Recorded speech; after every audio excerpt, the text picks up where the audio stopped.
फाल्गुन सुदी द्वादशी को परमात्मा सतलोक से चलकर आए थे, आदरणीय गरीबदास साहिब जी को मिले थे। हमारे लिए एक बहुत ही महत्वपूर्ण दिन है ये, और जिसके कारण उस जो ज्ञान परमात्मा ने अपनी प्यारी आत्मा गरीबदास जी को दिया, उस ज्ञान में इतनी निर्मलता, इतनी सत्यता है कि सभी ग्रंथों से मेल करके आपको दास ने दिखा दिया, और जिस कारण से आज आप भगवान को पहचानने में सफल हुए और विश्वास हुआ आपको। ये उसी दिन की देन है जिस दिन परमात्मा स्वयं आकर अपनी प्यारी आत्मा को मिले थे, फिर उनको वापस छोड़ा था, उनके अंदर ये ज्ञान फीड कर दिया था, और ये आंखों देखा चश्मदीद गवाह बना कर छोड़ गए भगवान अपने बालक को, जिसने ठोक कर गवाही दी सच्चे भगवान की, जो आज हमारे सहयोग में आई। इसलिए ये ज्ञान ये बार बार बताया जा रहा है, क्योंकि प्रत्येक सत्संग में और श्रोता बदलते रहते हैं। एक सामूहिक शिक्षा सत्र लाइए जिसमें प्रथम कक्षा से लेकर पीएचडी तक का ज्ञान ऐसे ही कराया जाएगा, एक ही लेक्चर से, इन सत्संगों के माध्यम से। तो प्रत्येक सत्संग में श्रद्धालु बदलते रहते हैं, इसलिए आज आपको फिर से ये वही कहानी सुनाई जो 12 तारीख को पहले सुनाई थी आप।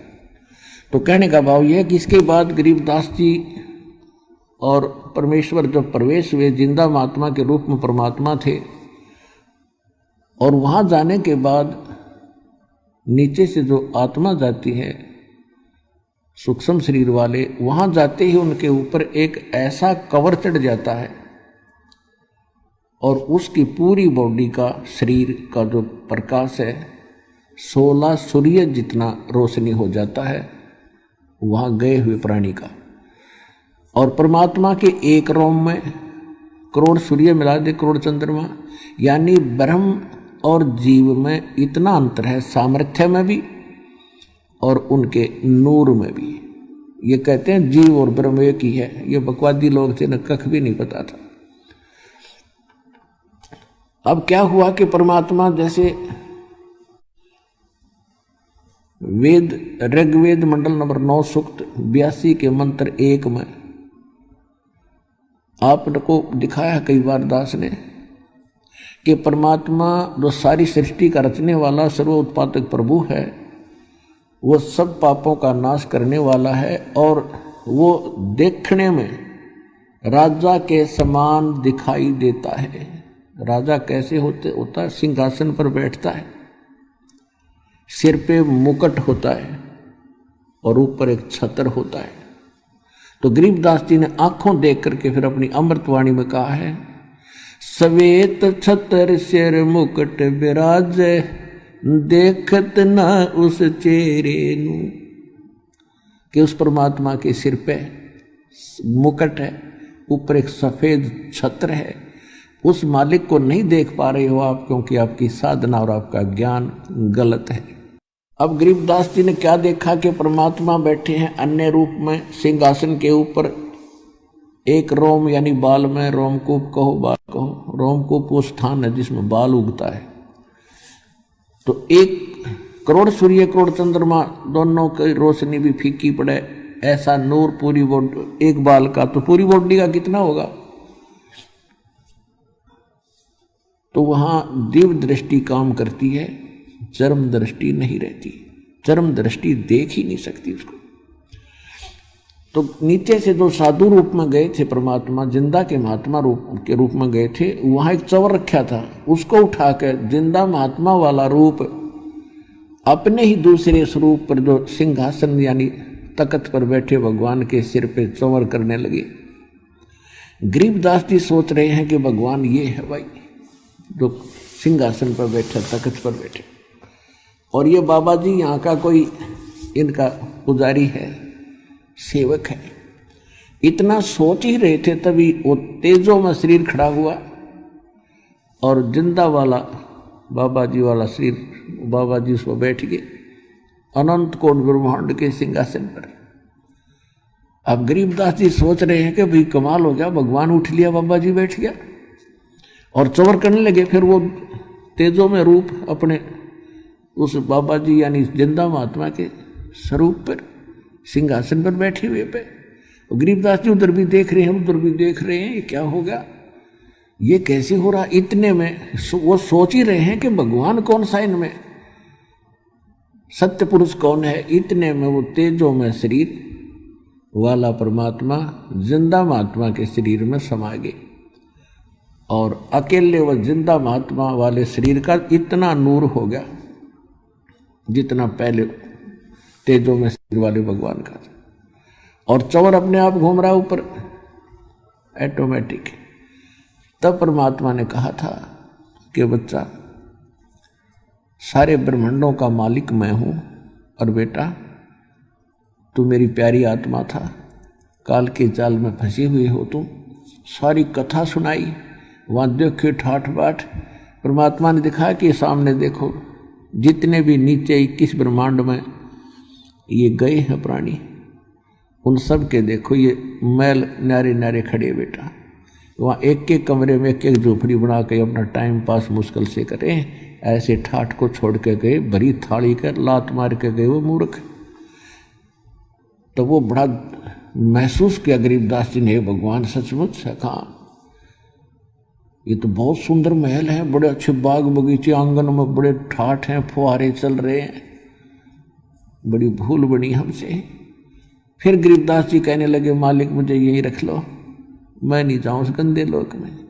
वहां ऐसी दिव्य दृष्टि प्राप्त हो जाती है कि वहां से आप नीचे झांक कर देखोगे, आपको ये ब्रह्मांड ऐसे ऐसे दिखेंगे छोटे छोटे, और वहां से आप प्रत्येक प्राणी को देख सकते हो, सुई भी कण भी पैदा हो उससे भी देख सकते हो, ऐसी दृष्टि मिलती है।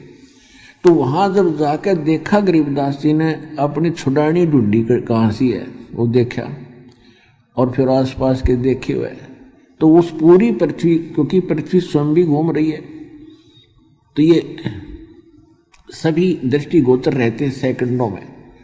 तो वहाँ क्या देखा, जैसे कीड़े मकोड़े वहाँ के सुंदरता और वैभव को देखकर, या तो ऐसा था जैसे कुरड़ी हुआ कर कूड़ा करकट का स्थान होता है, वहाँ ये पशु पक्षी डांगर सुअर घूमते रहते। तो उसकी तुलना में ये आपके ऐसे स्थान है, इंक्लूडिंग स्वर्ग और महास्वर्ग। पृथ्वी का तो रौला खत्म है। तो गरीबदास जी को बड़ा धक्का लगा, कहने लगे भगवान वहाँ नहीं जाऊँ मैं, मुझे तो यहीं रख लो दाता। परमात्मा बोले बेटा ऐसे नहीं रखा जा सकता, क्योंकि आप यहाँ आप वहाँ अपनी इच्छा से गए थे, और जब आप यहाँ से गए आप भक्ति धन से युक्त थे, परिपूर्ण थे। अब तुम कंगाल वाली है, वहाँ मजदूरी करते फिरते एक एक दाने के लिए, तुम्हारे पास टोक नहीं खाने को। अब मैं ऐसा मंत्र दूंगा तेरे को, और उस मंत्र की कमाई करना। एक ही सांस का सिमरण होगा सतनाम का, 2 अक्षर के का, फिर सार नाम दूंगा। इसकी इतनी कमाई बन जाएगी कि कुछ ही वर्षों के अंदर आप उतने ही धन से परिपूर्ण हो जाओगे।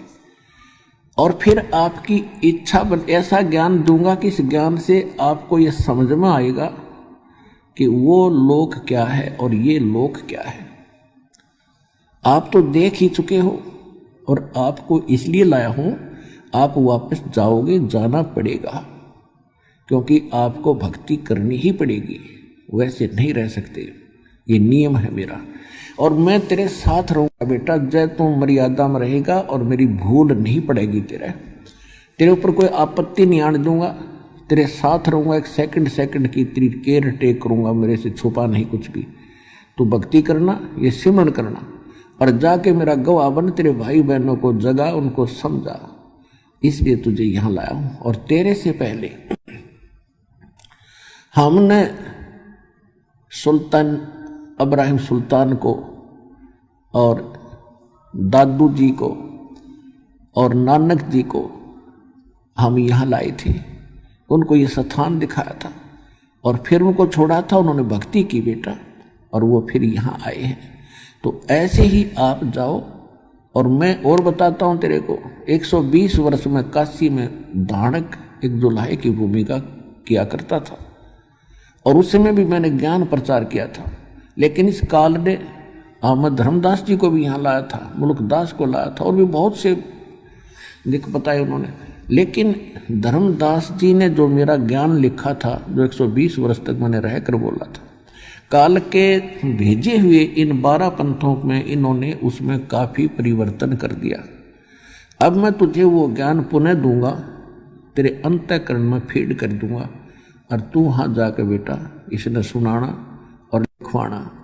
आने वाले जो 5500 वर्ष कलयुग बीतेगा, उस समय पूरा तहलका मचाएंगे, पूरे विश्व के प्राणियों को हम शिक्षा ग्रहण करवाएंगे, ये शिक्षित होंगे, सदग्रंथों से को पहचानेंगे, जानेंगे, और फिर हम आएंगे और पूरे विश्व को बेटा सच्चा ज्ञान बताएंगे। तुम उस समय प्रमाण बनोगे, एक गवाह बनोगे जनता के दिल डटने, उनको विश्वास होगा तेरे भाई बहनों को कि आंखों देख कर आ रहे वो झूठ थोड़ी बोल सकते।